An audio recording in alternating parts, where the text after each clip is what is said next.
How does your media product represent particular social groups? In my film opening, I focus on the representations of age and class and status. The younger generation is often used in horror movies to show that not all small children are cute and innocent. Normally, they tend to possess an evil present, for example, the orphan, or the ring, or the grudge. Young children in our movie opening are represented as eerie and mysterious in order to stick to this normal convention. This is due to the diegetic sound used in the opening, as when we edited our production, we used a voiceover for the not-so-nice imaginary friend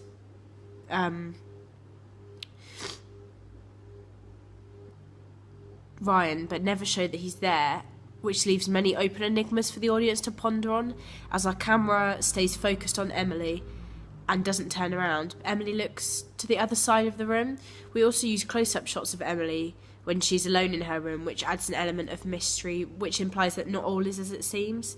This is because you never see who she's talking to or looking at. However, Emily is also represented as a stereotypical young girl. This is because the stereotype of a girl is often portrayed and connected with the colour pink, which we show in her costume as she wears a pink bracelet and also a pink coat.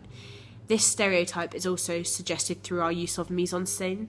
We use pink fluffy fairy lights, as well as lots of teddies and dolls to show that she is young enough to play, and that she still has a childish element to her. We also use troll toys to almost signify a dolly, as young girls stereotypically like to look after their toys and mother them. It also shows the difference in age, and it could be said that the binary opposition, which is a theory by Levi Strauss, is also used here to show the difference in maturity, because our film opening shows the immaturity of Emily, shown by her playing with toys and running up the stairs, and the sensibility of Mum Jane, making a cup of tea or checking up on her daughter. My movie opening also shows the representation of class and status.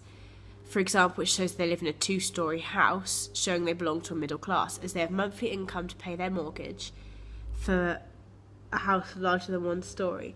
Also, it shows Jane and Emily in a car, showing that they can afford a car and insurance, which also prove they're around the middle class mark.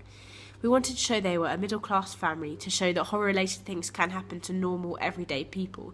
Therefore, I had the opportunity to scare the audience in this way.